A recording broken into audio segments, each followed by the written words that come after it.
Your Sacramento Kings. It's the new spot for local sports talk in the afternoon. Cattles and Ramie. I describe him as the best, obviously. It's Cattles. He throws it out there, speaks his mind. That's cool. It's Ramie. He's supposed to make people laugh. He's just an expert at it. Cattles and Ramie. Sactown Sports 1140. That is the show. No Cattles, just Ramie this afternoon. Nick back in the saddle tomorrow. I do have JJ and Verlad on the other side of the glass. Ramie Makloff with you until 6 o'clock. Our takeaways from preseason game number 2 coming up at about 3:15. Dana White, of all people, laid out how not just the fate of the Raiders could have been much different, but the fate of the whole NFL, when you think about it, could have been a whole lot different. We'll talk about that at 4 o'clock. Rashawn Haylock, reporter for KTLA and the 49ers podcast host. He'll be here at 4:30. And also a roster decision. And when I put it to you the way I'm going to put it to you at 5 o'clock, I think some of you might change your minds about a certain 49ers player. Speaking of that player, would you be open to keeping Jimmy G into the season and wait for his trade stock to rise? Because one guy who would be down with that is Jed York of the San Francisco 49ers. I mean, I've said this before, you can't have enough good quarterbacks and good football players. And again, I'm not going to get into roster discussions and what John and Kyle want to do, but I will support them in sort of anything that they want to make this team as good as it can possibly be. That's the CEO of the San Francisco 49ers basically saying, yeah, I'd be okay with having Jimmy G around. You can't have enough good football players, enough good quarterbacks. And he took it one step farther, said, we've been here before, San Francisco. I watched it with Joe and Steve, and I realized the salary cap is different today than having no salary cap. But, I mean, we've said it before, we're happy to keep Jimmy. You know, we're happy to have him on the roster. And if that's the case, then that's the case. Now pump it back a little bit, Jed York. Just pump it back just a little bit. You can pump that back a little bit. When talking about Joe Montana, Steve Young, let's not compare Garoppolo to Lance and that passing of the torch to Jimmy G and Trey Lance. We don't know what Trey Lance will be yet, but I know Jimmy G ain't Steve Young or Joe Montana, and I get what he's saying. Similar situations, and you can't have both those guys on the roster at the same time. But just when you evoke names like that, just pump it back a little bit is all I'm saying, because people start to roll their eyes, and then people disregard the first clip that we played. Let's play it again, because he just blew everybody's mind by comparing this to Joe Montana and Steve Young. I mean, I've said this before, you can't have enough good quarterbacks and good football players. And again, I'm not going to get into roster discussions and what John and Kyle want to do, but I will support them in sort of anything that they want to make this team as good as it can possibly be. So I read that, I heard that this morning, and then I came across this tweet right here from, it's 2 tweets. First, it was John Chapman of the 49ers Rush podcast, who tweeted out, what if the 49ers don't trade or cut Jimmy G and just wait for a trade to develop in season? David Lombardi of The Athletic quote tweeted that and said, I see that John woke up and chose violence. The 49ers could afford it cap-wise, and they'd only owe Garoppolo the prorated portion of his guaranteed 2022 money, assuming he's eventually traded. But JG would take up a valuable 53-man roster spot with log jams already present. Man, now every roster spot on an NFL roster, all 53 matter. But all along, I've been saying 2 things need to happen for a trade market to develop for Jimmy Garoppolo. 1, people need to see that he can throw the football after off-season shoulder surgery. 2, they need somebody's quarterback situation to change. They need somebody out there that needs a Jimmy Garoppolo and that Jimmy Garoppolo is willing to go and play for. And that second part is important because at this point, before the season kicks off, Any team that trades for Jimmy Garoppolo is going to be asking for a renegotiated contract and not to pay him $24 million. And so Jimmy G essentially has veto power. He has a no trade clause unofficially in his contract because he can just simply say, if it's someplace he doesn't want to go, no, I'm not renegotiating. Pay me $24 million or I'm not coming there. Once the season kicks off, once he makes this roster, August 30th, should that happen, he's getting that 24 mil.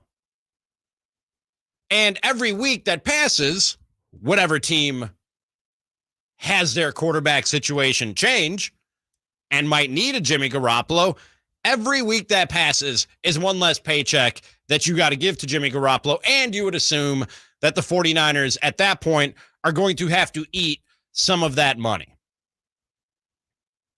in sending Jimmy G somewhere for whatever it may be.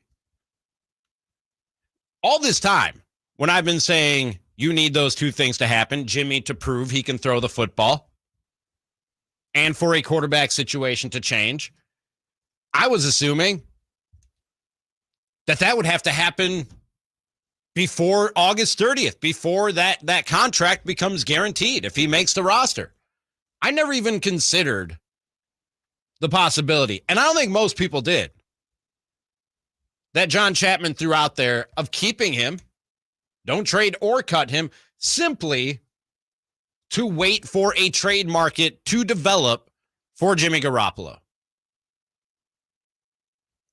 I think it's brilliant, honestly. And I know $24 million is a lot, but it ain't my money. It ain't your money. And I mean, they've already got it worked under the salary cap. It's already in there.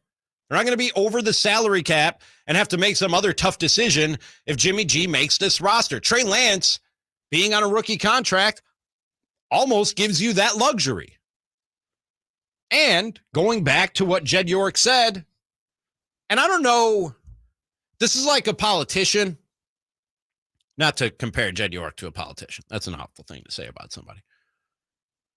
But sometimes with a politician, they'll say stuff where you'll go, man, you're right. That's true. I believe in that. And I wish you meant it because I know you don't mean it, because that's what politicians do. They just tell us what we want to hear, whether they mean it or not. And they often don't mean it and are just lying straight to our faces. But when he says you can't have enough good quarterbacks and good football players, he's absolutely right. He's 100% absolutely right. It sounds cliche. It sounds obvious. Sounds plain as day. You can't have enough good quarterbacks and good football players. I don't know if that's just lip service. I don't know if all of this is just lip service and Jed York not wanting to hurt Jimmy G's feelings because he's got good feelings for Jimmy G and doesn't want to walk out the door feeling bad about himself. I don't know if that's what this is or not, but he's 100% right. You can't have enough good quarterbacks. You can't have enough good football players. And I know Jimmy G, well, he's not Joe Montana and he's not Steve Young, okay? And he's probably not even Trey Lance. But if something happens to Trey Lance and a trade market hasn't developed for a Jimmy G yet, fall back. And it's not going to be comfortable at first. But what the 49ers would present for Jimmy G in the unfortunate and hopefully doesn't happen circumstance that Trey Lance should go down with an injury, it presents just the type of situation that Jimmy G needs right now, which is a showcase, a stage, a platform to go and show his wares so that he can go and get paid next season. I would, if I'm the 49ers, and I had not considered this possibility today. Jimmy G makes the 53-man roster, and he doesn't even come to practice. He doesn't even come to a game. I basically John Wall Jimmy G. Like he's on the roster, he's on the payroll, he ain't coming to work. Because his value as of now, until if and when, and hopefully doesn't, something should happen to Trey Lance, is at home, staying safe, not getting hurt, and hoping that a trade market develops for him. I had not even considered that possibility until today. But if you think about it, it makes perfect sense. This is the first time John Chapman has come across my timeline. Follow button, because that's a great idea, dude. That is a great idea. Don't trade or cut Jimmy G and just wait for a trade to develop in season. You don't need the trade market to develop now. I don't know why I was so trapped in that box of thinking they needed a trade market to develop before August 30th, and that contract becomes guaranteed. I'm the one who's been saying all along, pay the man. Go ahead and pay him. What's it hurting you? It's not setting this team back at all. There are no free agents to go out there and get with the money you would save by cutting a Jimmy G. So pay it. It's a tough pill to swallow, but again, it's Jed York's money. Not mine, not yours, and Jed York sounds like he'd be perfectly okay with it. You have thoughts on this or anything on the Cattles and Ramie show, you can always text 916-339-1140. You can always call 800-920-1140, or you can comment on the YouTube page, youtube.com/Sactown Sports 1140. Would you bring back Jimmy G? Don't trade, don't cut him, and just wait for a trade to develop in season. Get in on Cattles and Ramie if you want to talk about that. Also, I know it was preseason game number 2. Not a lot of starters played. I didn't see it live. I was in knockoff wine country, as I found out it was called when I got there in Clear Lake, California. We'll talk about that later in the show. But I did go back and watch some of the game tape, and there were some interesting developments in that football game. We'll talk about that next. Live and past broadcasts of the Carmichael Dave Show with Jason Ross and Cattles and Ramie. Interviews, podcast.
It's the new spot for local sports talk in the afternoon. Cattles and Ramie. Cattles and Ramie.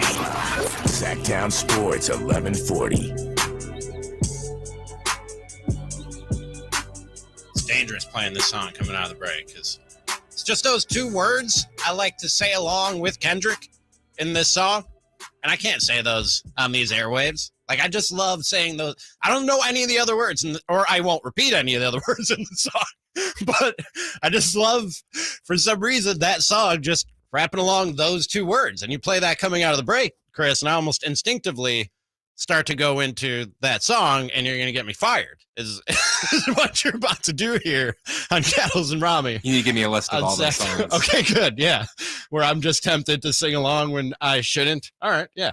Cattles and Ramie, brought to you by Capital Casino, conveniently located on 411 North 16th Street in downtown Sacramento. Threw out the possibility before the break, if you want to get in on that, how about keeping Jimmy G around and just waiting for a trade market to develop? Why not? Text the show, 916-339-1140. Give us a call, 800-920-1140, or you can always comment on the YouTube page, Sactown Sports, or youtube.com/Sactown Sports 1140. 49ers played their second preseason game of the year on Saturday, taking down the Vikings 17-7. And I'm just gonna say it. I'm just gonna say it. It was bad football, man. That wasn't a fun football game. Both of those teams, I think, had 27 or 28 guys standing in street clothes on the sidelines. Barely anybody could move the football the first half of the game. My old co-host in Minneapolis, mutual friend of Nick Cattles and mine, Phil Mackey, he was the one. And like it's one of those things that's like it's smacking you right in the face, but you don't realize it until somebody says it. The value of quarterbacks to the entertainment value of the NFL, like the whole NFL and the $10 billion TV contracts or whatever they get, is standing on the shoulders of like 15 quarterbacks. Because you take those dudes out of the game and the product instantly, at least for me, becomes borderline unwatchable. But that being said, the preseason ain't about good football. It's not about seeing an entertainment or an entertaining or quality product. If we get down to it, it's about determining who are the dudes, who are the guys, and who's not going to be playing football in a few weeks, if that makes any sense. And I thought there were some things, even though it was bad football and even though it was the second preseason game of the year, there were some things to take away from that I think give us some idea or something to take away when it comes to the regular season and what the 49ers might look like. Javon Kinlaw looks good, man. And they let him play quite a bit in that game because he's coming off the injury. They want to get him ramped up and ready to go. I think I read this morning he's about 40 pounds lighter than he was at the combine and his initial weigh-in. And I know he's going, and this disclaimer stands for everybody I'm about to talk about, at least the guys that performed well on Saturday. I know they were going against the Vikings backups and third stringers and even fourth stringers in a lot of cases, but he looked like a pretty damn good pass rusher against second and third stringers. He made it look the way that it should look, which is to say pretty dominant. So I liked what I saw from Javon Kinlaw. We've talked a lot about the new interior offensive line here on the show for the Packers, specifically the rookie Burford. He was better than he was against the Packers. He allowed 5 pressures on 17 pass blocking snaps against the Packers, which is not good per Pro Football Focus. Not the not good part. I threw that in there. The 5 pressures on 17 pass rushes. Against Minnesota, against second and third stringers, yes, he allowed only 1 pressure in 23 pass blocking snaps. So that's improvement. We'll see how it holds up when he's facing starters, but that's improvement. Aaron Banks, who will be standing right next to him, allowed pressures on back-to-back plays, but other than that, he was fine throughout the game, and he played quite a few snaps. The running back situation. We talked a lot about the running back situation here, and you know Kyle Shanahan needs a stable of running backs, both to carry the load and as insurance policies, the way that running backs have gone down for the 49ers the last few years. You don't want to have to go to Debo in the wide back role again if you don't have to. And man, Ty Davis-Price with 10 carries, 41 yards. And the undrafted rookie, Jordan Mason. He finished with 57 yards on 9 carries. But Ty Davis-Price, even, I feel like I'm beating a dead horse here, but even against second, third, and fourth stringers, there are certain things that a dude does where you're like, oh, that would work against anybody.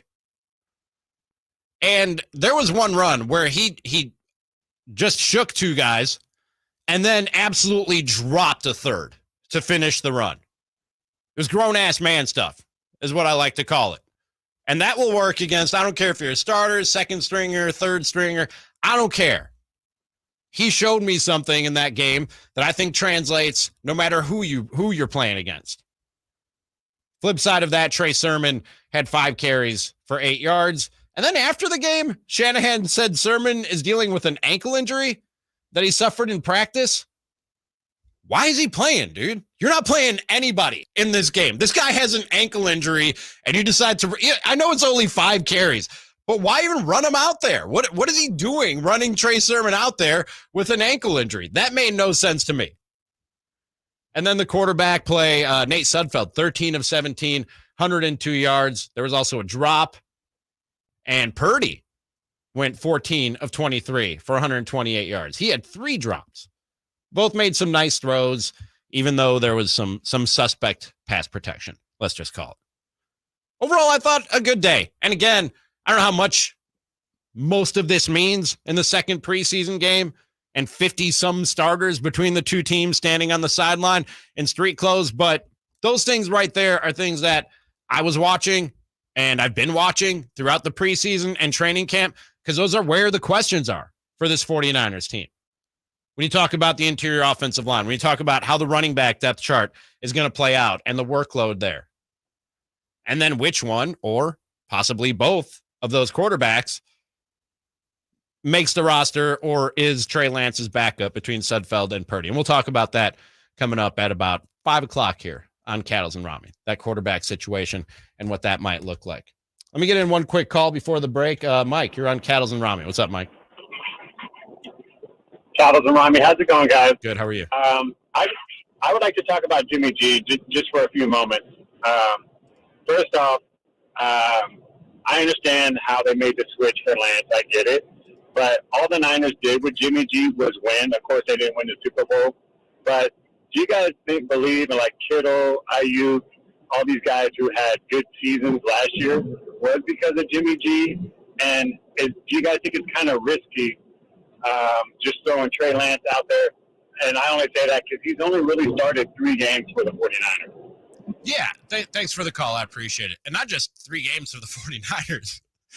I don't remember who said this last week, but I repeated this number at least 10 times.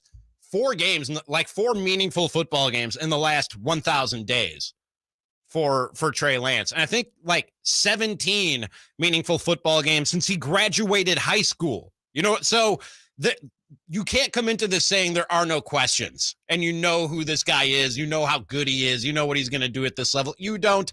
I don't. None of us do. All right. But was the reason that George Kittle and Brandon Ayuk and Deebo Samuel were able to put up those numbers? Was Jimmy G the reason? The quarterback, receiver, whatever you want to call it, tight end relationship is inherently codependent. Like no good receiver, no great receiver. I can't say no great. The receiver that didn't have a good quarterback throwing him the football is few and far between. They're the exception to the rule. And the quarterback that didn't have some good guys to throw the football to are the exception to the rule and few and far between also. Like I don't know why I have to explain this to people when we talk about who made who great. No matter what quarterback receiver you're talking about, there's always that debate. Did Joe Montana make Jerry Rice great, or did Jerry Rice make Joe Montana great? You need a guy who can throw the football good. You need a guy who can catch the football good. Like to pass the football successfully in the NFL, you need those 2 things. I feel like I'm stating the obvious, but we always have this discussion and this debate. No, George Kittle is not good because of Jimmy Garoppolo. It's not the only quarterback that can make George Kittle good. If Trey Lance is replacement level, George Kittle will be awesome. Brandon Ayuk will be awesome. Deebo Samuel will be awesome. If he's better than replacement level, well, those guys should be even better. You need someone to throw the ball good. You need someone to catch the ball good. Like it's pretty obvious stuff, isn't it? I need to go back on something that Mike said. Mm-hmm. He said, hey, Cattles and Ramie. Yeah. Does he think that you're Cattles and Ramie? I'm both. I'm Cattles and I'm Ramie. Ben and Jerry, Cattles and Ramie, all the same. Yeah, I just answered for both of us. I'm sure Nick is good. Cattles and Ramie, what do you think about Jimmy G? And I was looking around. I kind of looked at you to see what were you thinking, your response? Cattles would be here disagreeing with me adamantly if he were here, but he's not. So I get to spew this nonsense on Cattles and Ramie and say, bring Jimmy G back. Why not? What I'm sure he would love is after you give your comment, you would say, and I'm sure Cattles agrees with me. Exactly. Yes. Should I just say that all day, no matter what my take is? I'm sure Cattles would agree with me. I might be speaking here for myself, but I really think I'm speaking for me and Cattles. That when one of us is here, we speak for both of us. We just speak for the show as a whole. JJ Verlade, my takes are your takes. That's the show rule now. We all have the same exact thoughts and beliefs. We'll get to a good question about what child rearing coming up at about 3:45, or should I say parent rearing coming up at 3:45, and also at 4:00. Dana White, of all people, blew the roof off what's been like a bubbling story for quite a while. More Cattles and Ramie, both of us, right after this. Cattles and Ramie. Sactown Sports 1140. Ron White, live. Some things are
Sacramento has a new tag team in the afternoons. You're talking to the original tag team of ugly pukes here. It's Cattles. It's Ramie. Sactown Sports 1140.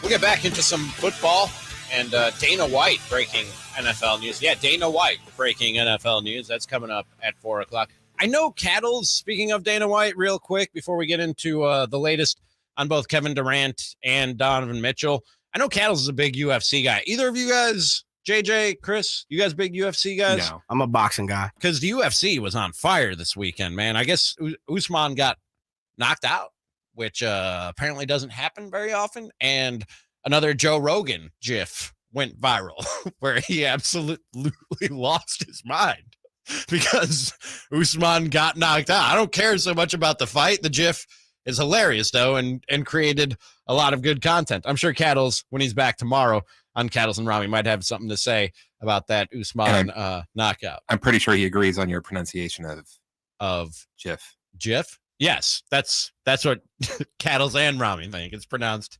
GIF, not GIF, because the inventor of it said it's the GIF, and, well, he gets to say, and nobody else does. He's wrong. I don't think he is. I don't think he can be. I think it's literally impossible for him to be wrong. He created the thing, and so he gets to decide how it's pronounced. He should have spelled it differently then. Kevin Durant doesn't necessarily get to decide where he's going to be playing basketball next year. He doesn't want to be a Net, and he reiterated that to Joe Tsai, the Nets owner, in a meeting a couple weeks ago. And Shams Charania gave like a roundup of everything that's been going on with Kevin Durant over the last few weeks in the trade market. And some of it we knew, like the Celtics offer of Brown and White in a first round pick, but they would include Marcus Smart. The Raptors offer where they refused to include Scotty Barnes. Miami and their package where they refused to include Bam Adebayo. He had some new interesting nuggets, though. Like we knew the 76ers expressed interest, but the Bucks, the Nuggets, also inquired with the Nets in late June and early July to gauge the price tag, according to sources. Man, Kevin Durant and Giannis would be an absolute show if you're a basketball fan. That would be an inside-out game that would be just amazing. Just a great duo to watch, but it's not happening. The Pelicans inquired with the Nets on June 30th, but they weren't willing to include Brandon Ingram. Also in the past month, the Hawks offered John Collins and DeAndre Hunter and a draft pick for Durant, according to sources. None of those conversations, according to Shams, gained much traction. Durant has 4 years, $198 million left on his contract. It's absolutely crazy to me. What is stopping some of these teams? What's getting in the way of getting Kevin Durant? I said it before. You won't give up Marcus Smart or Bam Adebayo or Scotty Barnes to get one of the best basketball players ever. Maybe the best scorer in the history of this game.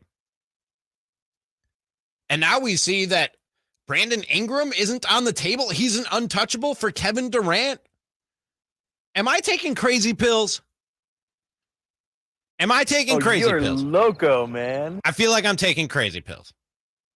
Is Kevin Durant not that good? What is happening that the whole NBA is just like, nah, we like Kevin Durant, but Bam Adebayo, I'm not giving up Bam Adebayo. What are you talking about? Marcus Smart? You won't give up Marcus Smart. You won't give up Brandon Ingram to get Kevin Durant, man? Take my whole franchise. Take my whole franchise. Give me Kevin Durant. I think NBA front offices are literally shell-shocked. Literally shell-shocked by what the Jazz did when they traded Gobert. And they're like, we just got to put the money away for right now. Figuratively speaking, the market is broken and we just got to lock everything up. The banks have run out of money in the trade market, and teams are just like, we got to keep it all under the mattress, whatever we have on hand. It's insane, man. It's insane. It looks like Kevin Durant is going to start. Now, we don't know what's going to happen, but it looks like Kevin Durant is going to start the season with the Nets. And then the Grizzlies were one of the teams that was seriously looking into Kevin Durant. But they're not giving up Jaren Jackson or Desmond Bane. Dude, what? What? You could pair John Morant and Kevin Durant. First of all, great marketing. Secondly, that's a championship contender, right? And I know the Grizzlies are working their way towards championship contender if they're not there already right now, but you pair those two guys, this is a superstar league. Superstars win. It's crazy to me that Kevin Durant is still sitting out there on the trade market and some of the stuff that is getting in the way of teams making that move. It's insane to me. Meanwhile, the latest on Donovan Mitchell, Jazz and Knicks are in discussions on a trade that would send Mitchell to New York. A deal is not considered imminent, though. The Knicks have offered Evan Fournier, Obi Toppin, additional salary, and 2 unprotected first-round picks. 5 total, league sources tell Shams Charania and the Athletics' Tony Jones. Now, that makes more sense to me. If you're not willing to throw so much at the Jazz to get a Donovan Mitchell. But man, this Kevin Durant thing, it's making me question my basketball IQ. You know what I mean? Because I think Kevin Durant is it. And if I could have Kevin Durant, but I had to give up Desmond Bane or Jaren Jackson, take him. I have to give up Brandon Ingram, take him. Bam Adebayo, he's yours. Marcus Smart, please. Whatever you want. Just give me Kevin Durant. This makes no sense. And even the Donovan Mitchell thing. You don't want to part with Evan Fournier or Obi Toppin? What do you think those guys are? They're not leading you to the promised land. At least Donovan Mitchell might lead you to the promised land. He has a chance. Obi Toppin and Evan Fournier are taking you nowhere. And you've seen that the last few years. Good ball players, but they're, to use my terminology, they're just guys. They're not dudes. You know what I mean? They're not that dude. Donovan Mitchell could be that dude. Kevin Durant is that dude who can lead you to a championship. But I just think it's the Rudy Gobert trade that has broken this league and its entire trade market. If that doesn't happen, Kevin Durant is on another team right now. If that doesn't happen, Donovan Mitchell is on another team right now. But the trade market is so out of whack right now because of that trade that these teams are all a little gun shy. And I think that the value of these guys has completely been just taken off the charts. Nobody knows who is worth what in the NBA anymore because Rudy Gobert went for a franchise. The Timberwolves traded a franchise to get Rudy Gobert.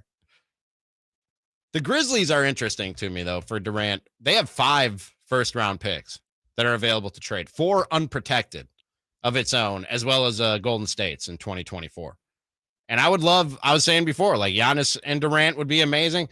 John Morant and Kevin Durant would be not just, obviously, a team that can win titles, but that would just be a dynamic duo for basketball fans to watch. Entertainment value would be off the charts. But I don't think it's going to happen. I just don't think that it's going to happen. Can you ask your parents for rent? We'll ask that right after this. It's Cattles. It's Ramie. Sactown Sports 1140. At Elk Grove Honda, not only do we have a great selection of pre-owned certified cars at very fair prices, but every one of our pre-owned automobiles are treated with kid gloves.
Cattles and Ramie. Cattles and Ramie.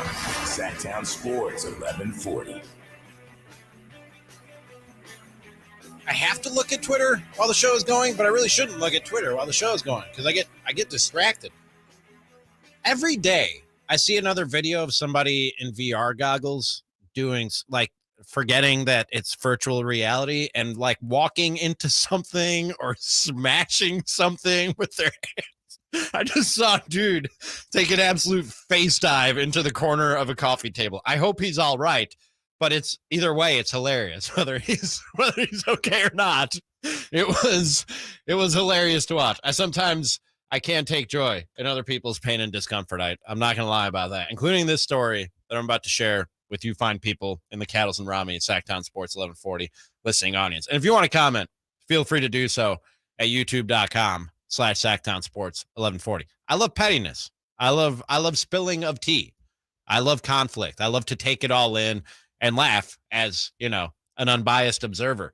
And I came across this yesterday, and man, this is one of those things. This was from Reddit. This is one of those things that just gets better and better as you read it. You're like, ooh, oh my God, what? Just twist after twist after twist. And it comes from the Reddit. I don't do Reddit. Is it threads, channels? I don't know what they are on Reddit. Chris, do you know? Discussion? Oh, sure. But it's AITI. Am I the AITA? AITA. What did I say? AITI. My bad. Am I the bad person in this situation? You can figure out what the last A stands for. And this kid asks AITA for asking my stepfather to pay rent to live in a house that I own after he asked me to pay rent once I turn 18. I just read that and I was like, ooh, this is juicy. I don't know what exactly is going on here, but this is juicy and I want all the details. And he starts off by saying, I'll be 18 in a couple of months. My stepfather of 5 years gave me the heads up that I need to start paying a fair rent to continue living in the house after I turn 18. The house we currently live in belonged to my dad, who died when I was 6. My mom and dad were never married, and I inherited the house, and my mom and I lived here, and then my stepfather moved in after they got married. Looks like my stepfather was under the impression that my mom owns the house. I told him that it's not happening, as I own the house. He laughed at me and didn't believe it. This had to be such a satisfying moment for this kid. After stepdad laughs in his face, he's like, no, I own this house, dude. That ain't happening. And then he finds out, he says, I talked to my mom, and she confirmed that she never told him that I own the house. He now knows the truth. So the reality is he believed it was completely fair to ask me to pay rent when he didn't know I own the house. So it's only fair that I ask him to pay me rent now. This is when I literally slapped my hands together and started doing this thing. You know what I mean? Where you're like, oh, this is getting good. Let's continue reading on. And he says, last night, this is a bold move, man. You know what I mean? Last night, I gave them the heads up. By the way, he says them. That includes mom, not just stepdad. That includes mom. He says last night. I need more answers about mom. Yeah, for real. He says last night, I gave them the heads up that if they continue planning to live here after I turn 18, that's fine. But they need to start paying rent. The way he puts that, y'all can stay after I turn 18, but because I'm a nice guy. You guys can stay here because I'm a decent person after I turn 18, but you're going to have to start paying rent. My stepfather believes this is unfair as it's a, quote, sudden change and he needs more time, and that I'm being heartless because you don't do this to family.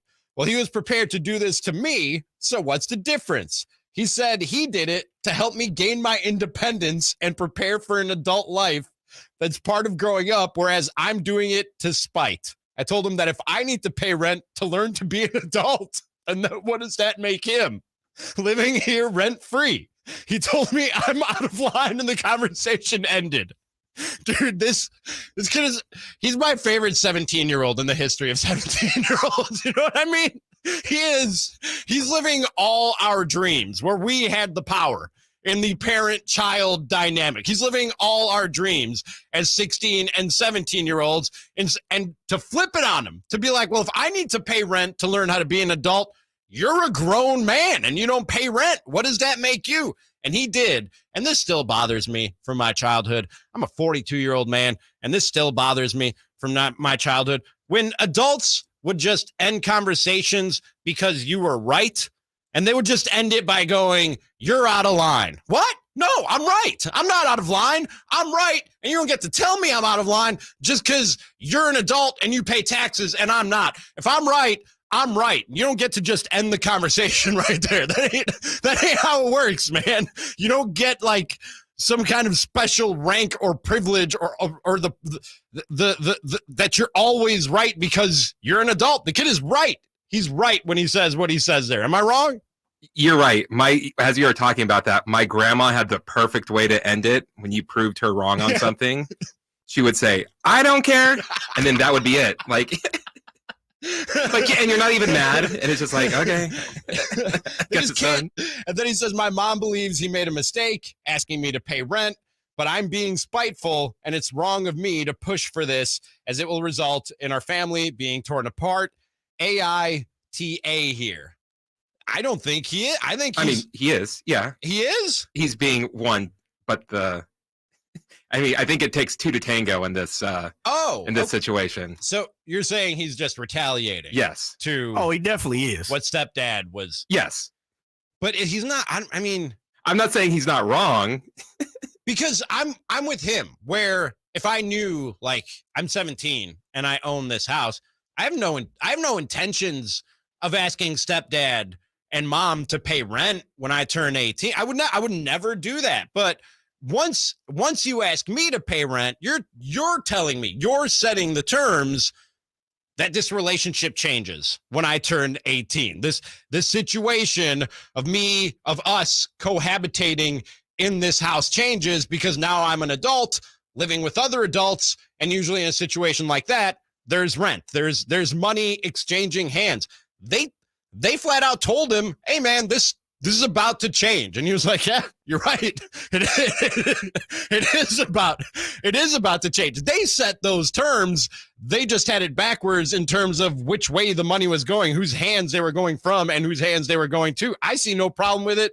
Well, I don't think he's being the A here at all in AITA. I'm not saying he's the biggest. I'm just saying that, yes, he's not wrong. No. Not at all. But he's being a JJ. Where are you at on this? I don't think there's anything wrong with it whatsoever. I think stepdad was out of line. Yeah, I think. Follow me, Chris. If I'm, I guess, relaying your message to the best of my ability, I think he is not wrong in what he's doing because it was done to him. But I believe he is wrong in the fact, like, okay, that is your mom and that's your family, and you probably should, assist and help them in just in the same way as they did to you, because they weren't charging you rent as you were a child. They're trying to teach you some responsibility. They're trying to teach you, probably how to learn to become an adult in certain aspects of paying bills and, those type of things. But at the same time, I'm kind of with you, Ramie. I'm more on the spiteful side. Like, look, that's how you feel. Then guess what? The roles have been reversed, and I don't mind saying, you know what? Go ahead and bring me that rent every single from the first to the third. I'm gonna need that money order or that Zelle or that check. Yes, exactly right. And there's so many questions from this. We need to know more about the mom. We need to know at what point was she going to tell him, like, hey, I don't own the house. And how does stepdad just go to the kid? Because she says, like, the stepdad was wrong for asking for rent. How is he in a house he moved into? How is he without her, like, okay or go ahead, just going to his stepson and being like, you're gonna have to pay rent when you're 18? Apparently without her knowledge. The stepdad was out of line. Yes, the entire way. And like to try and hide behind, we're just trying to teach you to be an adult is it's a weak excuse, dude, because you're not paying rent, and the kid said you're not being an adult. So why am I supposed to be an adult when you don't know how to be an adult yet as a grown man? It's all like I'm sorry, I see nothing wrong with what this kid, not even. I'm not saying he's wrong. I don't think he's an A in the AITA at all.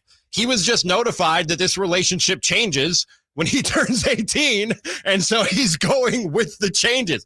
The part about it that I have a tough time with is kicking them both out. You know what I mean? Because he told both of them, like, when I turn 18, you're going to have to, I couldn't do that to my mom. Like, if that meant I can't, like, stick it to stepdad and be spiteful, then I guess I just, there's no way I'm doing that to my mom. Other thing I want to know about this kid is, so he's known it the entire time that he's owned this house. Yeah.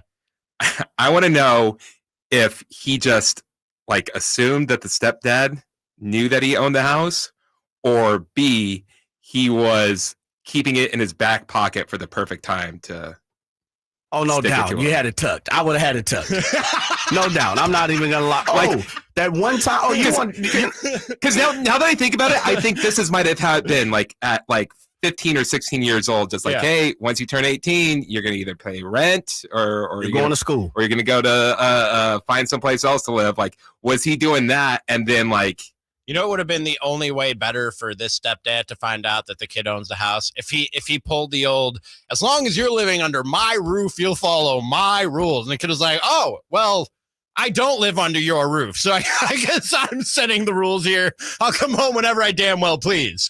That's the only way that this could have been any better. And then set the rules for that. Like, you have a curfew. Now you have a curfew.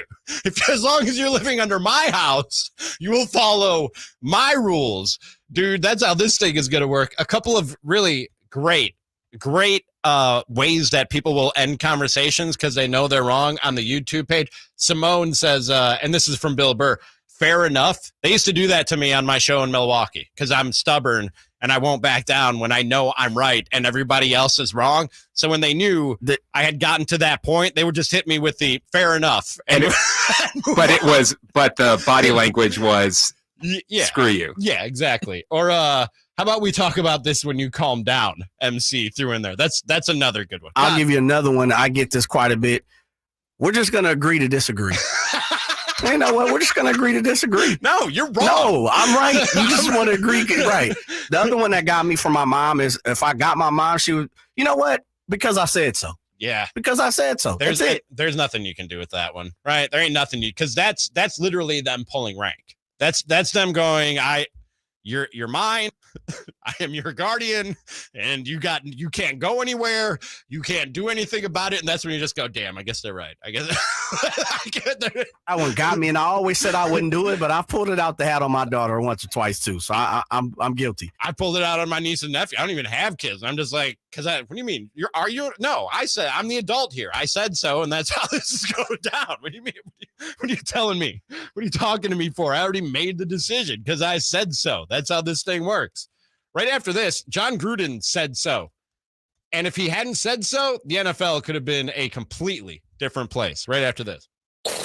Cattles and Ramie. Sactown Sports 1140. Nobody protects you from mayhem like Allstate. You hear that? I'm a torrential downpour. Torrential? What's that even mean? It means you can't see out of your windshield. And if you have the wrong car insurance, you might have to make it rain to fix your bumper. So switch to Allstate, save money, and be better protected from mayhem, like me. Based on coverage and limits selected, subject to terms, conditions, and availability. In most states, prices vary based on how you buy. Allstate Bar and Casualty Insurance Company and affiliates, Northbrook, Illinois. What do you do to stay in shape? In between workouts, I chase my kids around. The hard part is keeping them in shape. Then keep your family fueled with the right energy from Sunrise Natural Foods. Snacks don't have to be unhealthy. Sunrise has tons of health options that are perfect for before or after practice. Change bad habits into healthy ones with delicious natural snacks from Sunrise Natural Foods in Auburn and Roseville. See more at sunrisenaturalfoods.net. Sunrise Natural Foods, made with life's best ingredients. From the beginning, they were applauded. The music that sold over 100 million records. Chicago, Saturday, September 10th, 7:30 p.m., Thunder Valley Outdoor Amphitheater. The music of Chicago. For the summer concert schedule and to purchase tickets, visit ThunderValleyResort.com.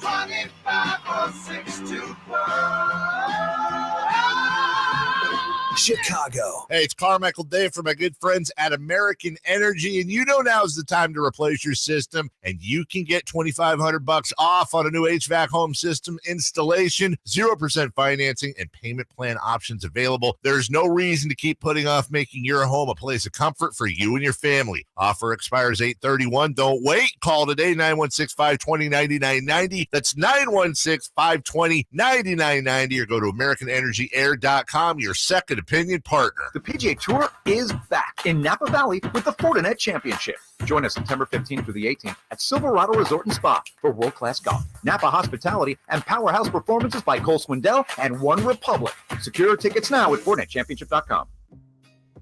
The more we learn about COVID-19, the more questions we have. The biggest question now? What's next? What will COVID bring in 6 months? A year? If you're feeling anxious about the future, you're not alone. Cal Hope offers free COVID-19 emotional support. Call 833-317-4673 or live chat at calhope.org today.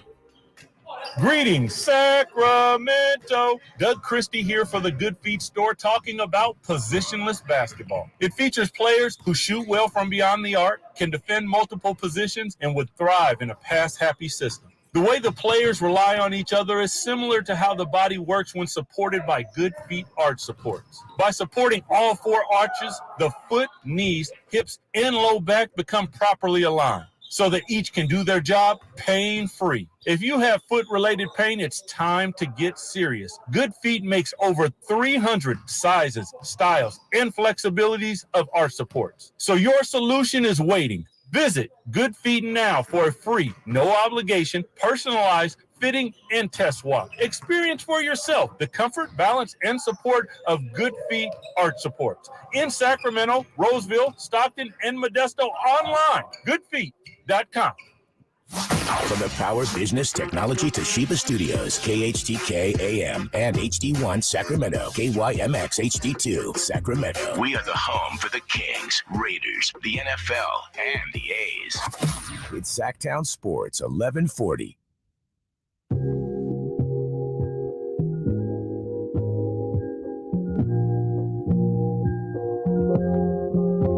Just two guys rubbing elbows, talking sports, and lots of other stuff. They always keep you on edge. That's really crazy interesting. It's Cattles and Ramie, Sactown Sports 1140. Hour 2 of that program. No Cattles today, just Ramie. He'll be back tomorrow. Somebody texted the show should be called Cattles or Ramie, which has been kind of the pattern of late. It's not by design. Me and Cattles get along just fine. It's just scheduling stuff where we keep on missing each other. But Tuesday, Wednesday, Thursday this week, we're all here. The whole next week.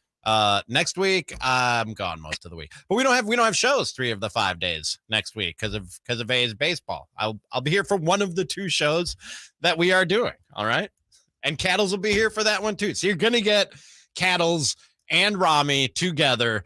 Probably more than you have been of late. And then once football season gets going, we're both going to be right here in these chairs, ready to talk 49ers and a little bit of Raiders with you here and there. We'll talk 49ers with Sean Haylock, reporter for KTLA and the official 49ers podcast host. He'll be here at 4:30. We'll talk about some of the roster decisions as well as what he saw in Saturday's preseason game number 2. But over the weekend, some NFL news coming from an unlikely source. This was on, I guess they have like a Manning cast type of thing for UFC events where it's the Gronks. It's like Rob Gronkowski and his brothers and his dad, and they watch the fights and they interview celebrities as the fights are going on. I didn't know this was a thing. I don't think most people knew it was a thing until Dana White made some news on that particular program over the weekend when Rob Gronkowski of all people, hits Dana White with the hard-hitting questions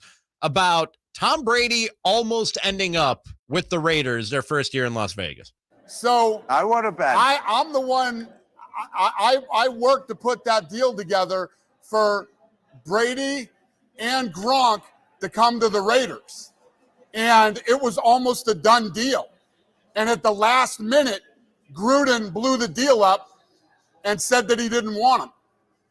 And all hell broke loose, man. It was crazy.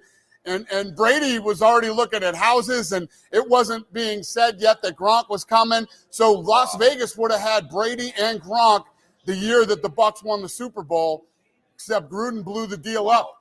And there's so much story that goes along with this behind the scenes. And I was never going to tell that story till Gronk just said it, but yeah. And Dana, let me tell you what, Brady was not happy. And you just told the story. And Dana White, in the post-fight press conference, was asked to further elaborate on this almost happening. I didn't want to talk about that, no, but he sort of sucked me into it on live TV. Yeah, it's true. And you know, I talked Brady into playing for the Raiders. And Gronk was coming with him. And they were negotiating the deal, and they were really close to getting it done. And then Gruden pulled the deal, and Brady was not happy about it. Neither was I. And yeah, and that's that. He went to the Buccaneers and won the Super Bowl. I don't know, box there. I wanted Brady at the, you know what I mean? Crazy. But yeah, it's true. And I thought that I would never tell that story publicly, but what the hell Gronk was doing tonight that he brought that up. But yeah, it would have been amazing for the city and would have been amazing for the Raiders. I mean, their first year there, they got Brady and Gronk, you know, so yeah. I like Dana White pretending he doesn't want the attention. Like, oh, I would never reveal that. I was never going to talk about it, but Gronk just pulled it out. Gronk had to do nothing to get that out of him. He just had to ask him. And Dana was like, you sure I should be telling this story? Gronk was like, yeah, go ahead. And then he was like, okay, cool. I'll tell the story. Like it wasn't like pulling teeth to get that out of Dana White. He was more than happy to share and get all the attention and all the publicity that came with it. I don't think he had any problem with it. But who knew Dana White was such a power broker? You know, like, I mean, obviously he runs the UFC and runs it with an iron fist, but who knew this guy? I know he's big on Las Vegas. It's his hometown. It's where he does a lot of his business. So that makes sense that he was trying to get Tom Brady there, but who knew that Dana White was so heavily involved in the recruitment of Tom Brady and Rob Gronkowski to the Oakland, or to the then Oakland, about to be Las Vegas Raiders. And then, of course, once this comes out, and this is what I love, one of the things I love about social media nowadays is everybody's a detective. Everybody's always connecting the dots and putting the pieces together. As soon as Dana White said this, people instantly went back to Tom Brady about a year and a half ago on The Shop, LeBron James show on HBO. There was a story in free agency. One of the teams, they were interested, and all of a sudden they weren't interested at the very end. I was sitting there thinking, you're sticking with that motherfucker? Are you serious? Tom probably had no desire to go to that team, but now it's like, why don't you want me? Absolutely. Absolutely. When I look back, I'm like, I just don't fucking way I would have went to that team. And at the time, I remember a lot of people speculating that it was the Raiders, and that MFer that Tom Brady was referring to that John Gruden chose over Tom Brady was indeed Derek Carr. And it sounds like that is indeed the case, that the mystery has been solved courtesy of Dana White. And when I first heard this and saw this over the weekend, like Dana White says, you know, you could have had Tom Brady and Rob Gronkowski here in your first year in Las Vegas. Instead, he goes there and he wins the Super Bowl. And that's the first place your mind goes, is like, how different could things have been for the Raiders? Obviously, that's the first place you're going to go when you're thinking about this.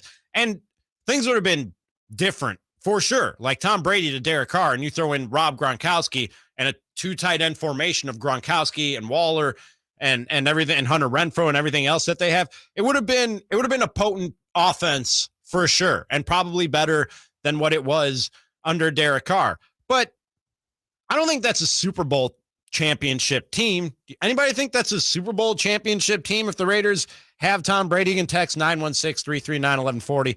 Give us a call, 800-920-1140, or you can always comment on the YouTube page, youtube.com/Sactown Sports 1140. I don't think they're better than the Chiefs, who went to the Super Bowl that year to lose to Tom Brady and the Buccaneers. I think we're still talking about the Chiefs coming out of the AFC that season. When you go to the other side of the bracket and the NFL playoffs that year, they barely beat an Aaron Rodgers-led Packers team in the NFC Championship, a disgruntled Aaron Rodgers who throughout the season. How is that different? Well, let me tell you, that's true. That's kind of his thing. Well, until the ayahuasca and 10,000 of his dead relatives running their hands over his body. Things changed after that. Much more mellow now. But I personally think, and this is the ripple effect of the whole thing, the Packers probably win that Super Bowl that year. That Tom Brady went to the Buccaneers instead of the Raiders. The Packers probably win that Super Bowl that season. I don't know for sure. And the way Aaron Rodgers was talking all year, if he got a Super Bowl, he might have been out. He might have just rode off into the sunset. So Aaron Rodgers in this alternate universe, this what if, is retired. Tom Brady and Rob Gronkowski are in Las Vegas while the whole John Gruden thing blows up from the Washington investigation and all the things that were revealed that he talked about in there. Tom Brady is playing for an interim head coach along with Gronk, who may or may not be retired at that point, starting over. Maybe it's still Josh McDaniels because they have the New England ties. Davante Adams probably stays in Green Bay because they have all the money in the world to throw around if Aaron Rodgers retires after winning the Super Bowl. The whole NFL landscape is completely different. Not just the Raiders, the whole NFL landscape is completely different if Dana White pulls this off. Am I going too far with this? I don't think I'm going to. Think about that final sentence you just said there. What? The whole NFL landscape being completely different if Dana White pulls this off? Yes. Yeah, that's a weird sentence. That is again, who thought Dana White had this kind of power? I think if he does pull it off, though, Aaron Rodgers is retired. He's rode off into the sunset, maybe even married Shailene Woodley instead of those two crazy kids breaking up. This goes beyond the NFL, you guys. So the universe would be different. The whole universe would be different. They might have a baby on the way. We could be talking about a Rodgers-Woodley baby on the way right now. Davante Adams stays in Green Bay. Pull some strings for them to bring in Derek Carr as their quarterback. Dude, yes, I could absolutely see that happening.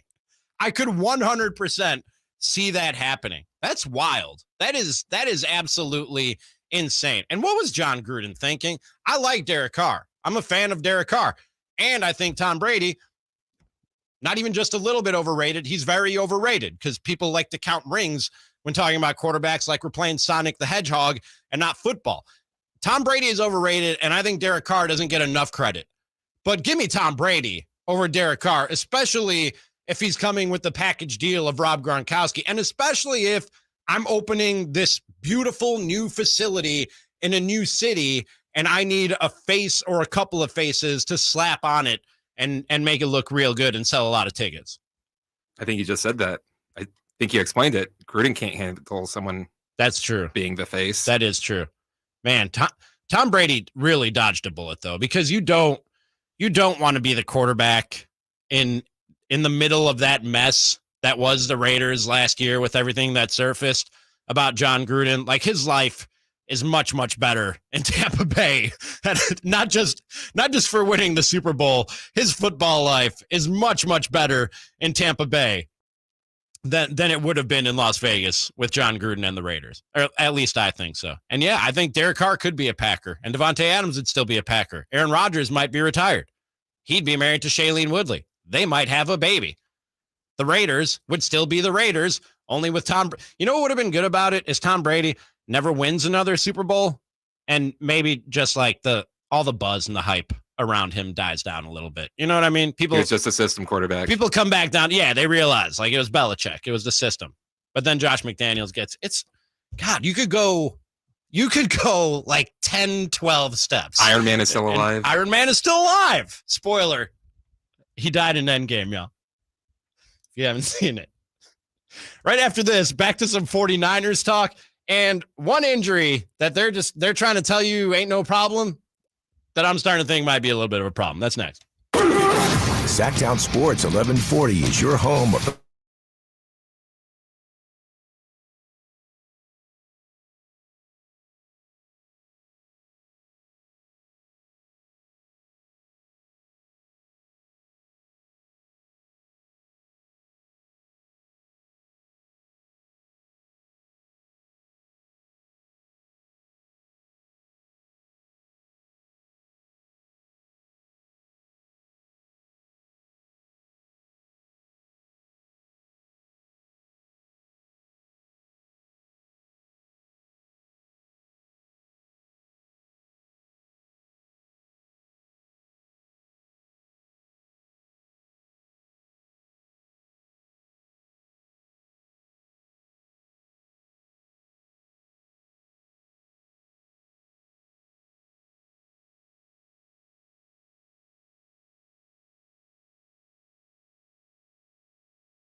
traffic. Cattles and Ramie, Sactown Sports 1140. That is the show. Cattles is back tomorrow on Cattles and Ramie, and it will be Cattles and Ramie. I'll be here. He'll be here. Chris will be here. JJ off the rest of the week, but Cattles and Ramie will be here on Cattles and Ramie. Coming up at 4:30, Rashawn Haylock, reporter for KTLA and official 49ers podcast host. He'll be here to tell us what he took away from the preseason game number 2, as well as look ahead to some of the tough roster decisions that this team has to make. And I'm probably going to ask him about Mike McGlinchey when Rashawn Haylock joins us at 4:30, because he sat out but a lot of starters sat out preseason game number 2 on Saturday. So that's not a big deal that he sat that one out. But then I read today that McGlinchey, who received that's tough to say, platelet-rich plasma treatment in his knee last week, will miss a second straight game. Most of the starters are going to be playing the preseason finale this Thursday, including Trey Lance. Most of the starters are going to be playing up to a half in the game on Thursday as the final tune-up to get ready for the regular season starting on September 11th. And now they're telling us that McGlinchey will miss a second straight game after receiving the platelet-rich plasma treatment in his knee last week. Colton McKivitz will start instead of McGlinchey on Thursday at Houston, according to Kyle Shanahan. And Shanahan is telling us, and anybody who will listen, that this is not related to the recovery from last year's torn quad injury that ended his 2021 season. And forgive me for not believing him. I said this on when was the last time I worked? Thursday? I said this on Thursday. I don't have a lot in common with pro athletes. I don't. Not my lifestyle, not physically. I don't have a lot in common with pro athletes. I've got hair that people would die to have. That I do have. I got a compliment on my hair today, by the way. But one thing I do have in common with plenty of pro athletes, unfortunately, is knee problems. Okay, I know the mechanics and the anatomy of the human knee all too well, okay? And I'm here to tell you that the quad, it's right there above the knee, in case you didn't know. And Kyle Shanahan will have us believe that this this knee injury that requires platelet-rich plasma has nothing to do with quad surgery that ended Mike McGlinchey's year last year. And I'm sorry, I don't believe him. Coaches will lie to you. Coaches, GMs will lie to you. And not because, they mean any malice or harm, but they'll lie to you every chance they get, especially when it comes to injuries. And they'll try and tamp down the panic or any concern over a particular injury, especially when it comes to a guy who's, I think, as important to the 49ers' success as Mike McGlinchey is. I was in Milwaukee right before I came here to Sacramento. That was my last stop in this radio career, where I spent most of my time. And for 18 plus months, even though what we all saw, which was a guy not getting on the field, Matt LaFleur would tell anybody who would listen, don't worry about David Bakhtiari. Don't worry about it. He's fine. I know he's not playing football, and it's been 14 months for an injury that takes 9 to 12 months to recover from, but he's fine. Nothing to worry about here. David Bakhtiari just came off the PUP list yesterday. I think we might have a similar situation. I hope not. I hope Mike McGlinchey is ready for the season opener. But at what point do we start to worry about the 49ers tackle and whether or not he is going to be ready for the regular season? You want to chime in, 916-339-1140 is how you can shoot a text. Give us a call, 800-920-1140, or you can always comment on the YouTube page, youtube.com/Sactown Sports 1140.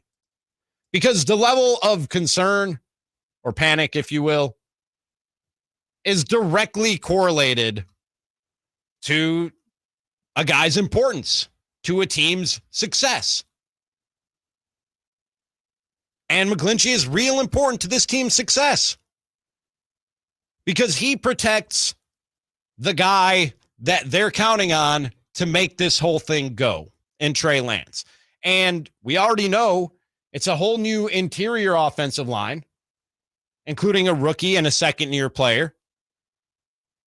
Now, on top of that, you're going to have a question mark at one of your tackle spots.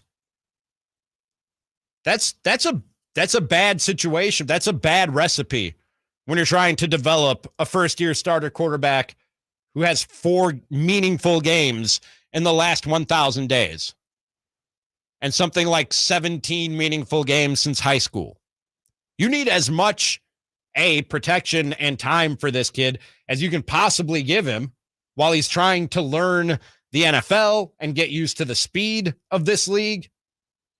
And maybe he's at that point already where he's used to the speed, but there's still a lot to learn and a lot that just happens from experience and time on the field. And if you have questions as to how you're going to protect him, that could, and I don't mean to incite panic. I try not to be that sports talk radio guy who's always hyperbolic and exaggerated and trying to incite panic from fans because it gets reaction. But that's exactly, and hey, man, this is coming from a Bears fan. I know how you break a quarterback, all right? I've watched it my whole life. I know how you break quarterbacks. And it's, well, two of the 3 things that you need to not break a quarterback, I think, are there, which is good coaching / system and weapons for a quarterback to get the ball to. But the third thing you need is protection. Nobody's good on their back. And I know Trey Lance is very, shut up, Chris. I know Trey Lance. I know Trey Lance is very good on his feet and he can run with the football and he can extend plays with his mobility and his athleticism. But man, let this dude be a quarterback too. Like, give this guy some time back there to just be a quarterback and not always have to be running for his life and creating on the fly. And I'm not saying he will be. I'm not saying he has been, but we've seen the reports from training camp. The offense has gotten better and caught up to the defense as training camp has gone on, but the interceptions, the pressures, the sacks, quote unquote sacks, you can't touch the guy in the red shirt. Shut up, Chris.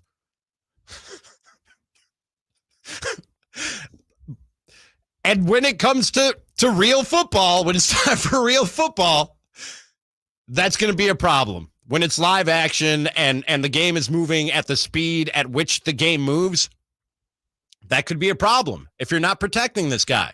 And not just for this season. Again, that's how you break quarterbacks. That's how Trey Lance never becomes the Trey Lance that the 49ers are envisioning, that you're envisioning if you're a 49ers fan. It's by constantly having this dude running for his life or getting knocked onto his backside. And so I'm worried right now about the Mike McGlinchey situation when you add it to a completely new interior offensive line. You're already making drops out of me over there, aren't you? I see you hard at work, Chris. Not yet. But I would like to say that I literally did not say anything. I saw the look on your face. It spoke volumes. If you were on camera, people would have known what you were getting. It was a Jim Halpert like. It was very, very Jim Halpert. I've received notification that Rashawn Haylock, reporter for KTLA and the official 49ers podcast host, he'll be here at 4:45, not 4:30, as previously promised. So we'll talk with Rashawn at that time. We're going to jump right back to the Raiders. We're going to go back and forth. Raiders, 49ers, Raiders. Couple roster moves that they made today, and another note about Tom Brady, who we talked about at the top of the hour. That's all coming up next. Cattles and Ramie. Sactown Sports 1140.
guys trying not to throw furniture. While the others still trying to find some. Cattles and Ramie. Sactown Sports, 1140.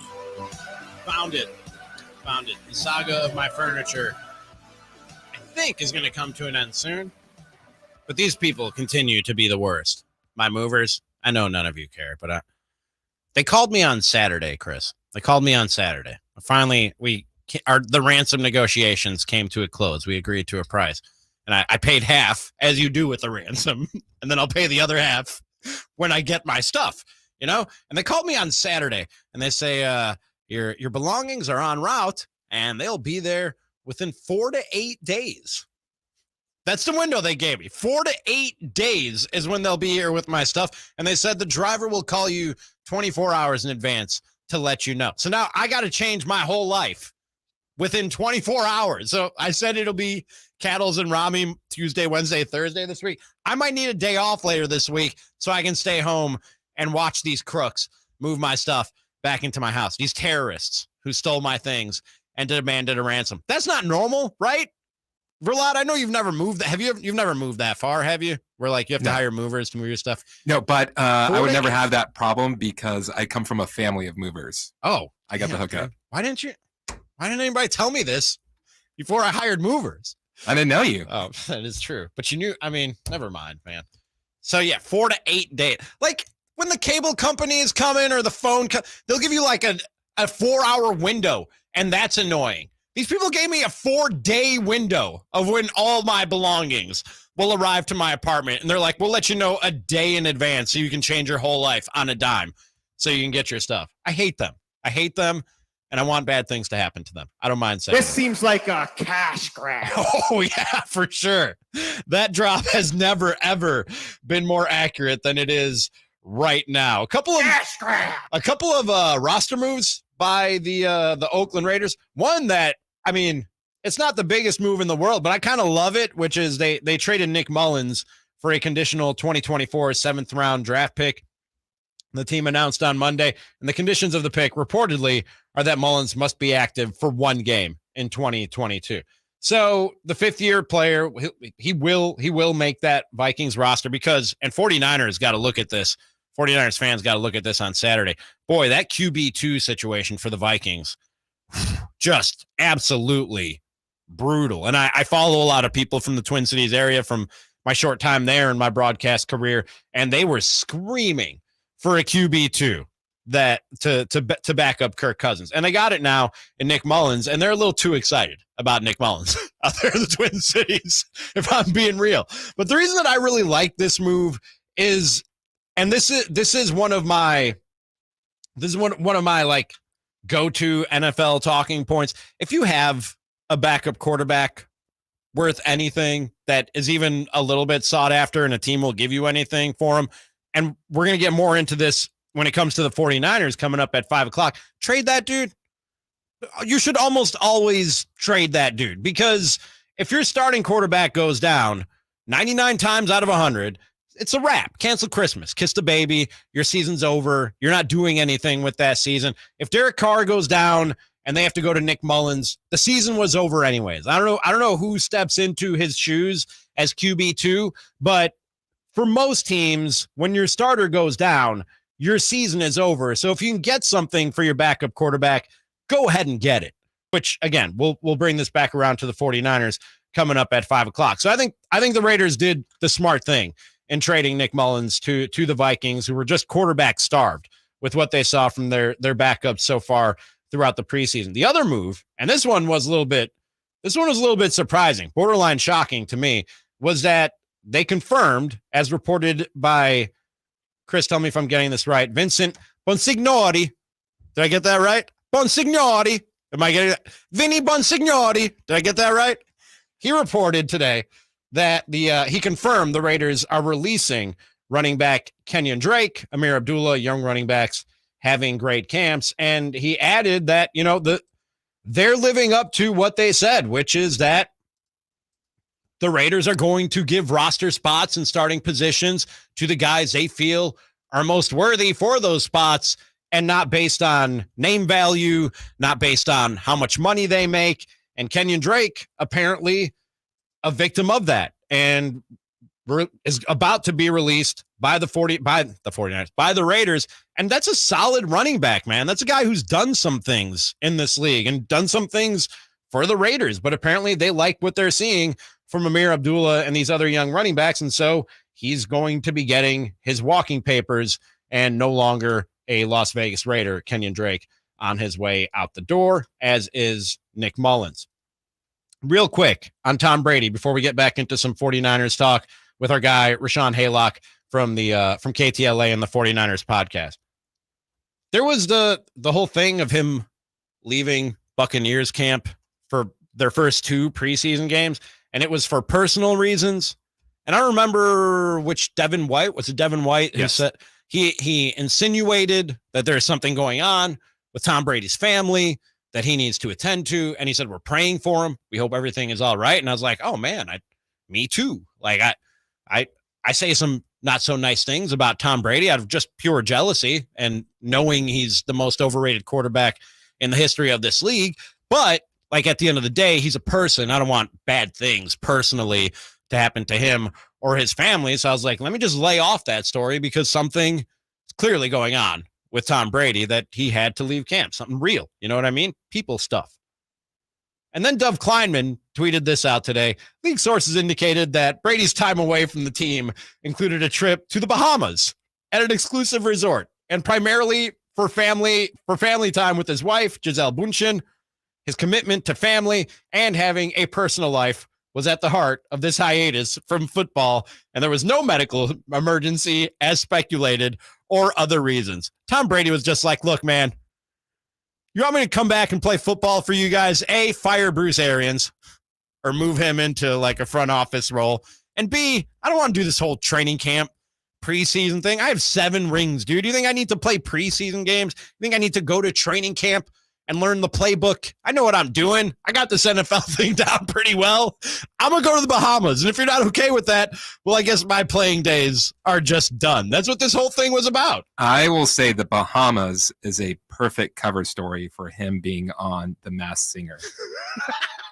Yeah, you sent me that story today too. What is that?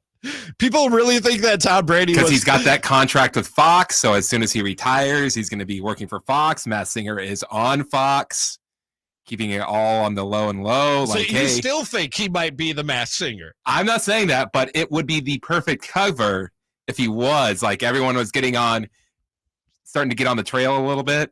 Someone, this is from Yahoo, or multiple someones, has cooked up a theory that Tom Brady left training camp for a stint on Fox's The Masked Singer. The facts offered in support of the theory are flimsy and superficial, and the whole thing seems to have a tongue-in-cheek vibe. While Brady does have a contract with Fox that extends beyond serving as the network's #1 NFL analyst, it supposedly doesn't begin until he retires from football. Also, the notion they expect him to ditch nearly 2 weeks of training camp for something he could do after he's done with football seems like a ridiculous stretch. It really does. Flimsy facts are my favorite facts. And I said, that's true.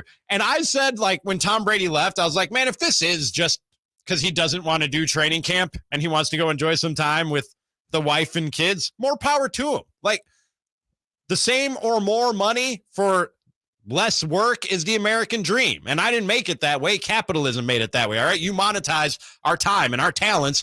And so the more valuable that time and talent gets, the more money we want for it per minute. And so I support Tom Brady walking away to go to the Bahamas. I 100% support Tom Brady walking away to go to the Bahamas. I love my job. If you told me I could just leave and go to the Bahamas on a whim and get paid for it, I'd be gone, dude. I'd be in the Bahamas. I'd be in a tiki hut somewhere enjoying some kind of tropical drink.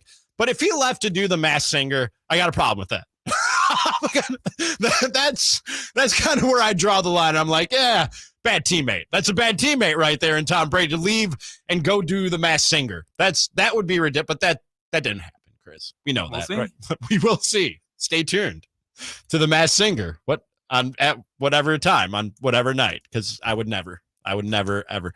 That was weird when Rudy Giuliani showed up on the Masked Singer, though. That was really, really weird. Did you see that?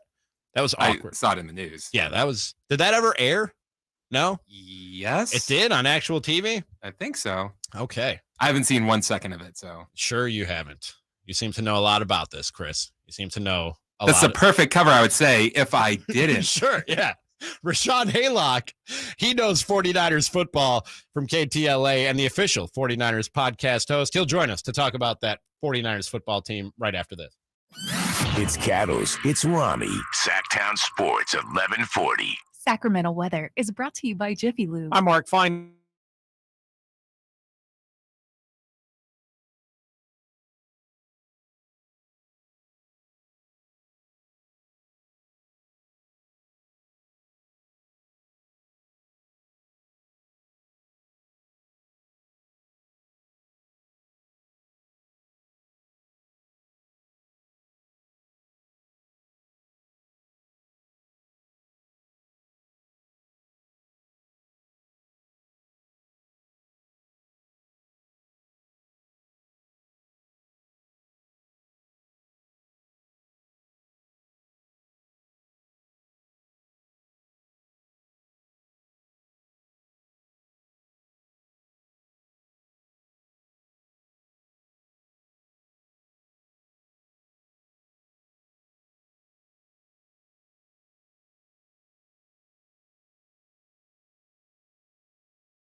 The new spot for local sports talk in the afternoon. Cattles and Ramie. Sactown Sports 1140. Just Ramie, no Cattles this afternoon. Coming up at 5 o'clock, some 49ers talk with you and an interesting roster question or discussion to have at the top of the hour. But to talk about the 49ers, that roster, what's gone on in the preseason and at training camp, reporter for KTLA and the host of the official 49ers podcast. It is Rashawn Haylock joining us now. Rashawn, how are you this afternoon, my man? Hey, what's going on, man? How's it going? How much can you take out of a preseason game, especially that one that we saw on Saturday where I think it was 50-some starters between the two teams standing on the sideline in street clothes? Oh, did we lose Rashawn? I think we lost Rashawn. Yeah. Maybe put him on hold and see if we can get him in a better sell spot. But as I was saying when we were talking about this game before, you put an asterisk on any observation that you might have about that game, and it comes with the caveat or the disclaimer of, yeah, it was the second preseason game of the year, and yeah, whatever anybody did was done against second, third, or maybe even fourth stringers. But I thought there were some meaningful things, or as meaningful of things as you can get out of a game like that you could take away from that game. We've talked a lot about the interior offensive line of this football team, and we now have Rashawn back on the line. Rashawn, there you are. What were you about to say about how much you can take out of that game? Yeah, I don't put a whole lot of stock in preseason games, especially, I mean, when you look at the landscape, right? Like I was kind of on my soapbox over the weekend, just from the simple point of like, what are we doing with these preseason games? Like, actually making fans pay for these, and people are showing up to see these games, and no one's playing. As you mentioned, these joint practices have become sort of like the new thing, right? And so these, in a sense, have become the preseason games for most of your ones, or pretty much all of your ones, and, a good amount of your twos. And that's pretty much it. So, I mean, the guys that we're seeing out there in these preseason games, I mean, a lot of them, we may not see, so it's tough to put a whole lot into it. Yeah, I said at the start of the show, from just a pure football entertainment standpoint, that was a tough game to watch with the guys that were out there and the guys that were standing on the sideline. But there were, as far as the questions that come with this 49ers team this year, Rashawn, there were a few things I was watching for, specifically a couple of those things, starting with Burford and the interior of that offensive line. And again, you put the disclaimer, the caveat on it of he was going against second, third, and fourth stringers for a lot of that time, but looked better than he did against the Packers a week ago. And that's one of those things for the development and success of Trey Lance and this football team. You need that offensive line to sort of solidify before this thing is for real.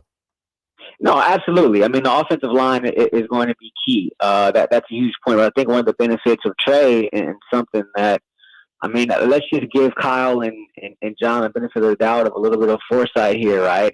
And knowing that maybe this season the offensive line wasn't going to be as strong. And so you got a guy back there in Trey Lance who is nimble, and he can make some things happen, with his feet. And so the ability to extend plays, I think, is something that, you're sort of banking on if you're this 49ers team. I'm not. Look, I think there's some question marks there, obviously, right? Mm-hmm. But I don't think that this offensive line is going to be as tough or as rough or as bad as some people think they are. I think when you look at a guy like Kyle Shanahan, his ability to scheme, and so many people talk about him being able to scheme guys open or to scheme completions. He also schemes very well in the run game, right? And he can also, make up for some of whatever deficiencies you may have on that offensive line. So I'm not as sour or salty on the offensive line as most others. Talking with Rashawn Haylock of the official 49ers podcast and KTLA. Does that mean nothing to see here with Mike McGlinchey? And Kyle Shanahan is saying that this platelet-rich plasma injection into his knee has nothing to do with the quad injury. And, second game of the preseason, Rashawn, I'm going, well, all the starters are sitting out that one. But when they say he's going to sit out this one on Thursday, too, where most of the starters are going to play the first half, I'm not going to say it sets off panic alarms, but it does raise an eyebrow when you talk about McGlinchey missing this game. It raises some eyebrows because you look at McGlinchey and he's been sort of the stalwarts, right, this last couple of years here, right? And so when you have an important piece like that, an important call, someone who you're dependent on to be able to give you some substance on that O-line, but also to be a leader there as well. When you talk about a veteran presence, it raises some eyebrows, but I think Kyle, for the most part, is a straight shooter, right? So we'll see. We'll see what happens come week one. But I think you look at the Jimmy Ward situation, right? I think Kyle came right out and said, like, look, it may be tough for him to start the season opener, So I kind of want to give him that same grace here in the sense of when he's discussing McGlinchey. But it raised some eyebrows as you mentioned, but I think it's one of those kind of wait and see type things. What do you think, and talking with Rashawn Haylock here of KTLA and the official 49ers podcast, what do you think the depth chart or the running back room looks like right now in terms of who's going to be getting the majority of that load, who's starting games, who's finishing games? How do you think that all plays out? Man, it's a good problem to have, right? Sure. And look, credit Kyle, right? He's been able to kind of find these guys, right? Obviously, I'm a huge proponent of Elijah Mitchell. You go back and you look at the numbers last season. If it was when he was in, he was getting the majority of the carries, right? Now, the one thing about Mitchell is sort of the injury issues, right? The big question last season was like when he was available, when he was in the lineup, and you saw him get nicked up a little bit or whatever, right? So that obviously is some cause for concern. But you look at the Davis Price kid out of LSU, and they made a legitimate investment in him, being a third-round pick, right? You normally don't see Kyle go that high in searching for tailbacks, right? They may get guys in the later rounds, like a seventh-round pick like a Mitchell was. There's actually got some undrafted free agent types as well. So the fact that they went out and invested a third-round pick in Davis Price kind of tells me something there. But I think I think with Kyle, and I've always said this, and we talked about this a lot on our podcast, for one, he's going to go with the hot hand, right? But at the same time, there's a little bit of unpredictability to it as well, from the standpoint of you just don't know who's going to be the guy that week, right? And so we've seen where he's had, a plethora of guys to play with, and, he'll just kind of use the best guy that's available or the best guy that, works for that particular week. But if there was a leader in the clubhouse, all things considered, all things even, it's got to be Elijah Mitchell. I'm going to ask you about Jimmy Garoppolo in a second, as I think I have to. I think legally I have to, Rashawn. But Jimmy Garoppolo aside, what is the most interesting roster decision that this football team has ahead of them? Is there one that's interesting, or do you think this roster is pretty much settled and set and ready to go? That's an interesting one.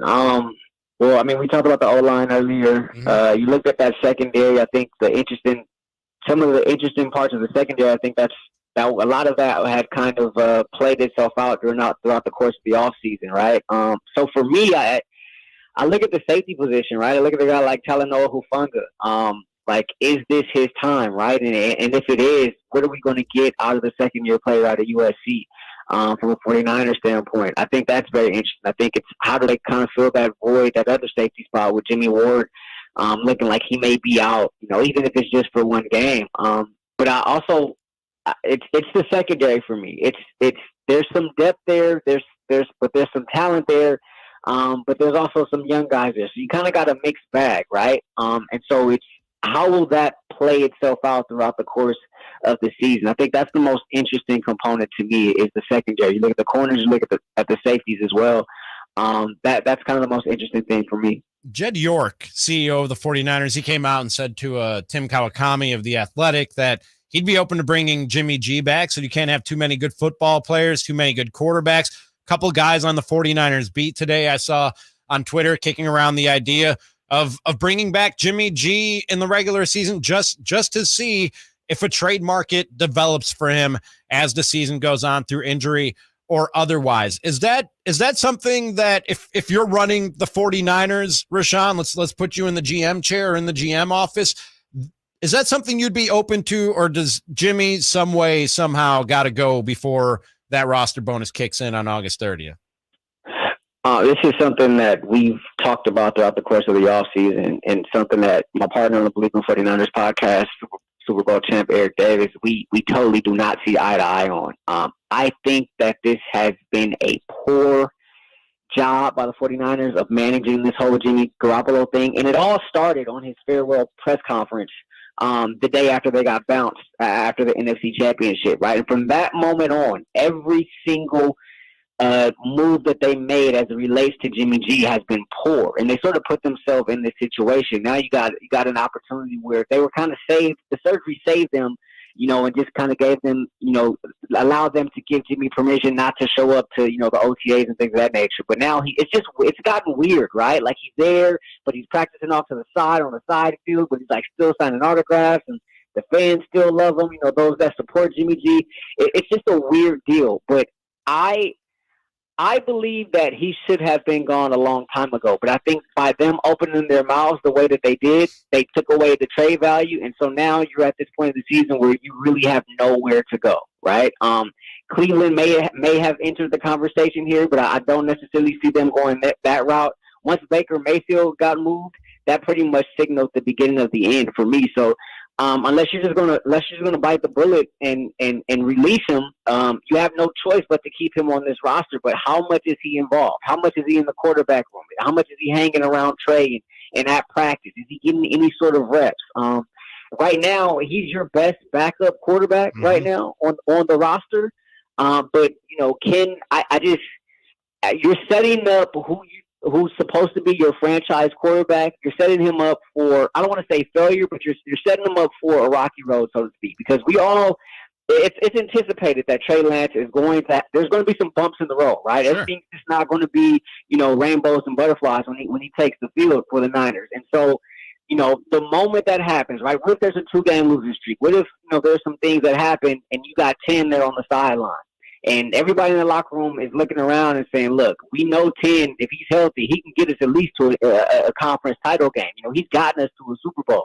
And so it just does a tremendous disservice to Trey Lance. So I think he's got to go. But I think the 49ers butchered this terribly bad.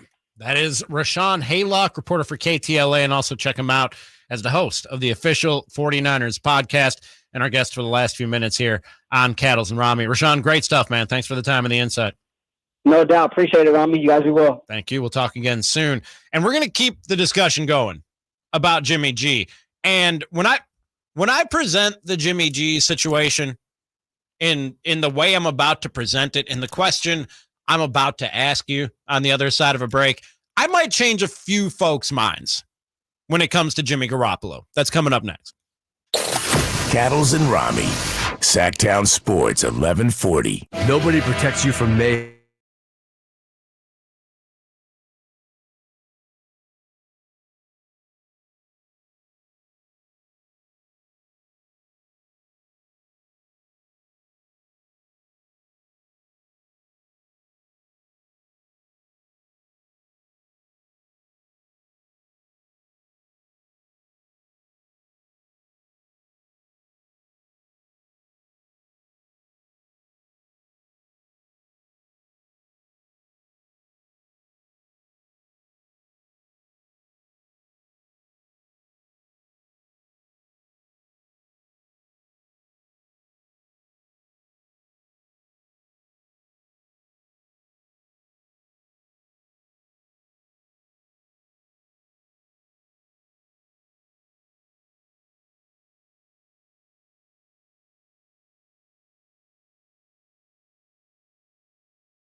Has a new tag team in the afternoons. You're talking to the original tag team of ugly pukes here. It's Cattles. It's Ramie. Sactown Sports 1140. No Cattles, just Ramie, taking you just past the bottom of the hour, right up to A's baseball at that time. Before we get out of here, end of one era, actually end of a couple of eras for Sacramento Kings basketball. We'll talk about them both coming up at about 5:15. We did last hour, we were talking about speculation that Tom Brady was on the Masked Singer, and that's why he took some time away from the Buccaneers.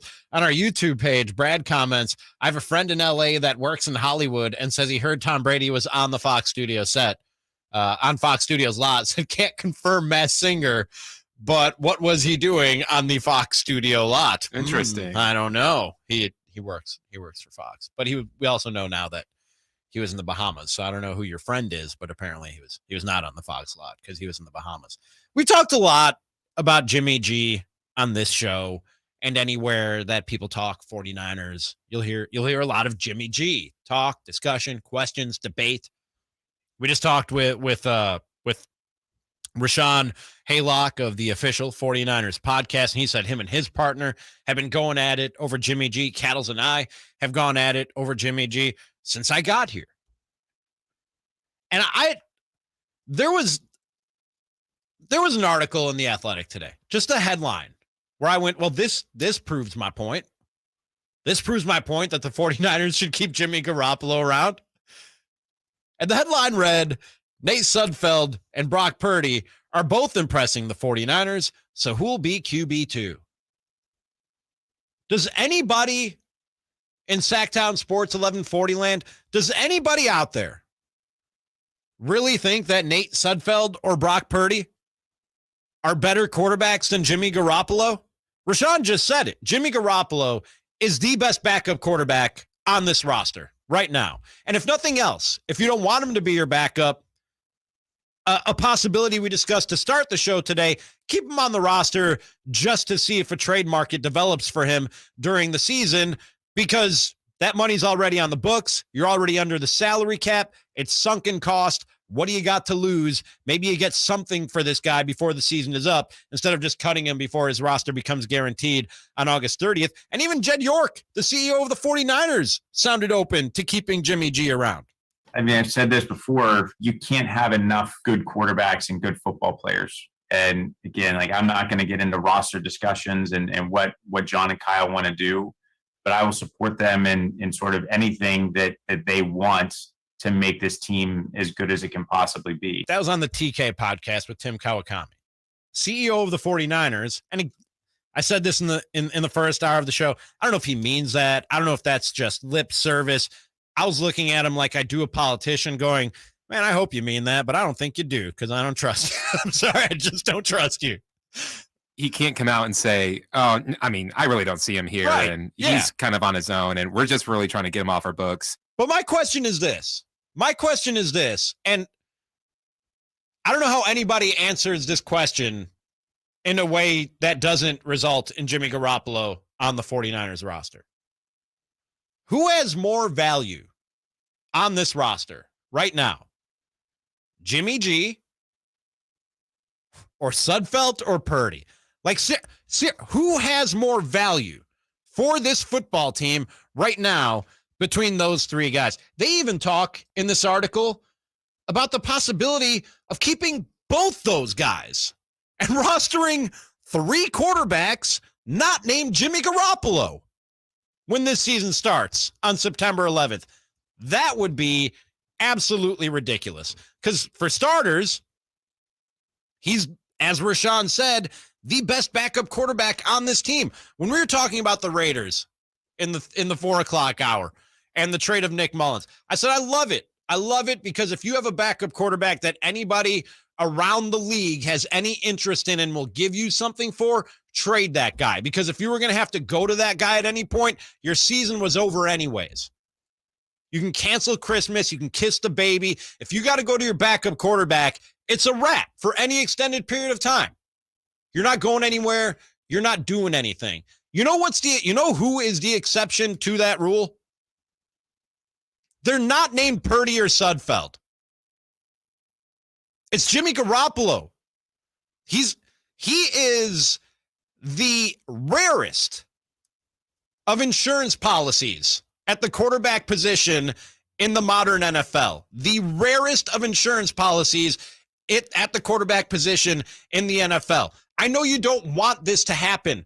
I don't want this to happen. But if Trey Lance goes down and you got to go to Sudfeld or Purdy, you're looking to next season. When do we get Trey Lance back? Is what you're asking. Will he be ready for kickoff 2023? If you have Jimmy G on this roster, you still have a shot. I'm not saying he will carry you to the promised land. He's not a guy who will take you to a Super Bowl, but he's a guy who you can take to the Super Bowl. He's a guy, and we know that because we've seen it. That is not happening with Sudfeld or Purdy. Why wouldn't you want that insurance policy? He doesn't even have to come into practice. He doesn't even have to show up to practice until if and when you need him. And then you call him up and go, hey, Jimmy G, Trey went down. We're going to need you to come into work today. You know what I mean?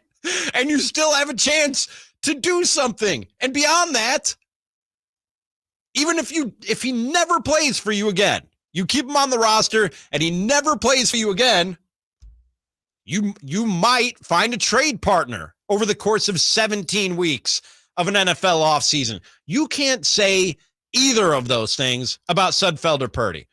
You're not going anywhere with either of those guys if Trey Lance goes down for an extended period of time. Nobody is giving you anything for either of those guys in a trade, at least not more than what the Raiders just got for Mullins, which was a 7th-round pick. I simply ask you this question. And I might have to ask Cattles this question tomorrow because he's a big anti-Jimmy G guy. When you talk about roster spots, give us a text at 916-339-1140. Give us a call at 800-920-1140. You can always comment on the YouTube page, youtube.com/Sactown Sports 1140. When you're just talking about roster spots, who has more value? Jimmy G, Sudfeld, or Purdy? The answer to that is obvious. The answer to that is obvious, and it's Jimmy Garoppolo. And with that being the case, I don't know why you wouldn't keep him around. In just pure football currency, why wouldn't you keep around the guy who's more valuable to you in every way? As a backup, as an insurance policy, as a potential trade piece, he's more valuable to you than either of those two guys. So why, if you're going to keep, if they keep 3 quarterbacks and none of them are Jimmy Garoppolo, that would be a stupid decision. There's no other way. I can't sugarcoat that. I can't dance around it. It would be a dumb decision. If you keep 2 and one of them isn't Jimmy G, all right. I still disagree with it, but all right. I get it. You don't want him there looking over Trey Lance's shoulder. But if you keep 3 quarterbacks and none of them are named Jimmy Garoppolo, that's just a boneheaded decision on the part of the San Francisco 49ers. He's clearly more valuable to the 49ers than those other 2 guys are. There's no debate. There's no question about it whatsoever in every way, shape, and form. Who has more value on this roster, Jimmy G or Purdy or Sudfeld? Shoot us a text, 916-339-1140. Give us a call, 800-920-1140. Comment on the YouTube page. Michael dialed that phone number. Now he's on Sactown Sports. What's up, Michael? Hey, how you doing? Doing well. Hey, enjoying the new show. Appreciate you guys a bunch. Just wanted to chime in a little bit about Jimmy G. I've been a long-time 49er fan. The first thing I would say, the 49ers are in it to win Super Bowls. I would not agree that Jimmy G took the 49ers to the Super Bowl. No, I didn't say that. Let me just clarify. I said he won't take you there, but you can take him there. Okay, I would say completely respect that. Kyle Shanahan and the 49ers took Jimmy G to the Super Bowl. And I really believe the whole reason this is happening is because Jimmy G's decision-making under duress, under pressure. You could kind of see it happening before it happened if you watch closely. So I actually think Lynch and Kyle are actually being really intelligent in how they're playing this. They know they have something that's valuable, and they're just going to wait till there's more of a need to get rid of the product. I mean, hopefully somebody will take Jimmy G. Jimmy G's best value to this football team is if you can find a trade partner and get something of value for him. That's his best value to this football team. And if you can't find that by August 30th, why wouldn't you go into the season and hope that develops? And at the same time, have an insurance policy at the quarterback position. And yeah, they probably came up short of winning the Super Bowl because of Jimmy Garoppolo. I won't even deny that. But don't tell me that they could get as far as they did with Jimmy G with just any old quarterback. That's a fallacy. That is not true. People will try and tell you that. I'm here to tell you that is not true. Jimmy Garoppolo was one of, I don't know how many guys that can get you to the Super Bowl, but he gives you a better chance than Sudfeld or Purdy. And that's the bottom line. That's if you agree with that, then you agree with me that he should be on the roster. Talking about the end of a couple of eras in Kings basketball right after this. The start of the NFL season is upon us, and Sactown Sports 1140.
Just two guys rubbing elbows, talking sports, and lots of other stuff. Ways to keep you on edge. That's really crazy interesting. This is Ramie, Sactown Sports 1140.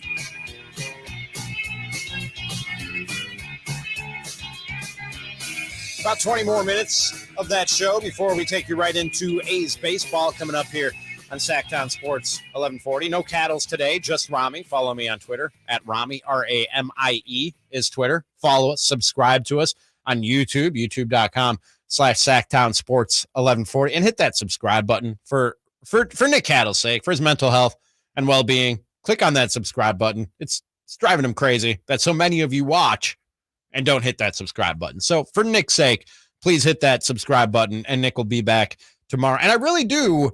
I hate to tread over the same ground, but with Nick being such a anti-Jimmy G guy in this market, I want to present him with that question of who gives this football team more value with the roster spot. Jimmy G, Purdy, or Sudfeld? We'll get into that tomorrow, and you can give us a call here on the show. Text 916-339-1140. Give us a call, 800-920-1140, or comment over on that YouTube page. But most importantly, please do subscribe. Over the weekend, Tyrese Halliburton, former Kings guard, now Indiana Pacers guard. He was on which podcast was this? I should give him the proper credit. This was with Alex Kennedy and the NBA Insiders podcast. And he brought up the Sacramento Kings and the fact that he's still hanging on to some things that he doesn't even really want to hang on to, but he's human and he can't help it. Saying for a while, it was just complete resentment towards, honestly, everybody in the organization, if I'm being quite frank, even people who had nothing to do with the trade. The other day, I was just writing down regrets I have in my life, unfulfilled expectations, resentments, and the only resentment I could come up with in my life right now is the Sacramento Kings. And it's like, I don't want to hold on to that. If I'm being completely honest, that trade is such a blessing for me. That was Tyrese Halliburton on his departure from the Sacramento Kings when he was traded last year at the trade deadline. And that's really honest of him to say, yeah, man, I don't want to hang on to this stuff, but I'm still kind of hanging on to this. I did not want to be traded from the Sacramento Kings, and I hated everybody in the Kings organization for trading me, even the people who had nothing to do with it. The one way you don't hang on to it is by not talking about it. Right. But maybe not. I mean, maybe talk it out. You know what I mean? That's what therapy is. You go to therapy and you talk about the stuff you have resentment for. You get it out of your system. You get it off your chest. And I think I've never gone to therapy, but I think that's how it works. You feel better when you walk out of there. Maybe not right away, but you know. Hey guys, I just don't think about it anymore. It's over. Right. Exactly. But I know it's the 20th time I'm bringing it up, but guys, it's over. It's over. I don't want to hold on to this, but time. It's over. But can we talk about it one more time? It's over, but can we just one more time talk about how the Kings traded me? And Chris, I talked with you and Nick and JJ when I got here about the Kings. You guys were sort of giving me the rundown on the organization, where they're at, what's happened recently. And you guys were telling me that Kings fans were pretty upset, heartbroken even, when this team traded Tyrese Halliburton last season. I will say, when I saw the Shams tweet, I immediately yelled, No. Do you think Kings fans are still holding on to it the way that Halliburton is? I think there are some Kings fans. Because, I mean, since I've gotten here, it's been nothing but, I can't say nothing, but it's been pretty positive. It's been a lot of sunshine and roses and rainbows and butterflies when it comes to the Kings and all the moves and upgrades and improvements that they've made this offseason. There's still a percentage of Kings fans who think it was a bad decision. And I'm not saying it wasn't. I'm not saying Tyrese Halliburton is not a good basketball player, but I would urge you to let it go. Unlike Halliburton, if you're a Kings fan out there listening to me right now, I'd urge you to let it go. He could have been a part of something great. I'm not saying he couldn't have been. Maybe he will be somewhere down the line for the Pacers, but I don't think he would be that dude for the Sacramento Kings, Chris. We all need that. As a Kings fan, we all need that one thing to hold on to until the Kings make the playoffs. And mine is the Kings not getting Damian Lillard. And that's what I'm going to hold on to for a long time. That's a big one, man. For a lot of them, it's Luka Doncic. I didn't even know that until you told me that they could have had Dame Lillard. That's one of those things. Not they could have. They should have. They should have had. They wanted Dame Lillard. All my time in Milwaukee until Giannis became Giannis, Dirk Nowitzki was their Dame Lillard. Like, they could have had Dirk, and they took Robert Tractor Trailer instead. So I get that. I understand it. But, dude, he wasn't that dude. He was never going to be that dude for this Sacramento Kings team. And does that mean you shouldn't be upset about the trade? Does that mean that it was a good trade or not a bad trade? No, but it's not something that was so detrimental, that was so that set this organization back so far that you should be hanging on to it for years to come. He was a King, and now he's not. Well, I really look at it this way, and like, I love Tyrese on the Kings, and I hope he has a great career. I think that's what a lot of Kings fans think, but I saw it as the only way they were going to get Sabonis was by giving up Tyrese Halliburton. Right. That's it. He was the biggest piece the Kings had to get Sabonis. And I think part of it is when you talk about Kings fans' reaction to it and how they feel about the Tyrese Halliburton trade, he was a guy who was very much about Sacramento and was very much about, I want to be a King. I want to be a part of doing something here and taking this organization where so many fans are starved for it to go. And in a city like Sacramento with a franchise like the Kings and the perception that's out there of them, there aren't a lot of guys saying that. There aren't a lot of guys in the NBA going, I want to be a King for the rest of my life. I want to be in Sacramento for the rest of this. I want to be a part of turning this thing around and fixing it.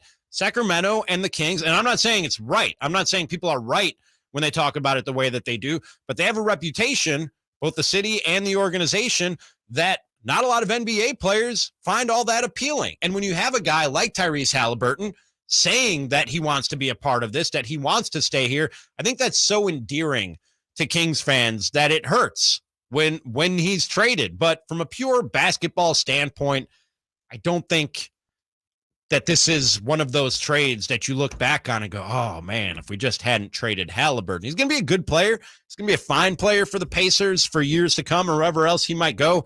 But he was never going to be that dude for this organization that Kings fans should be hung up on it. Another thing that's coming to a close, just real quick before the break. Is it today, Chris, where they're going to finalize the demolition of Arco Arena? I don't know. It seems like there's been like 14 or 15 days or something like that. I saw a tweet where like you could live stream the them finally finishing the demolition. I mean, of Arco Arena. I drove by it on Saturday and it looked pretty tore up. I never been. I just moved here 2 months ago, but that was, it's one of those with the early 2000s Kings. It's one of those stadium atmospheres that just from watching on TV sticks out to me, Chris, that was a game day experience unlike many. Oh man, and if you ever went to a playoff game, it was out of this world. Opponents hated coming.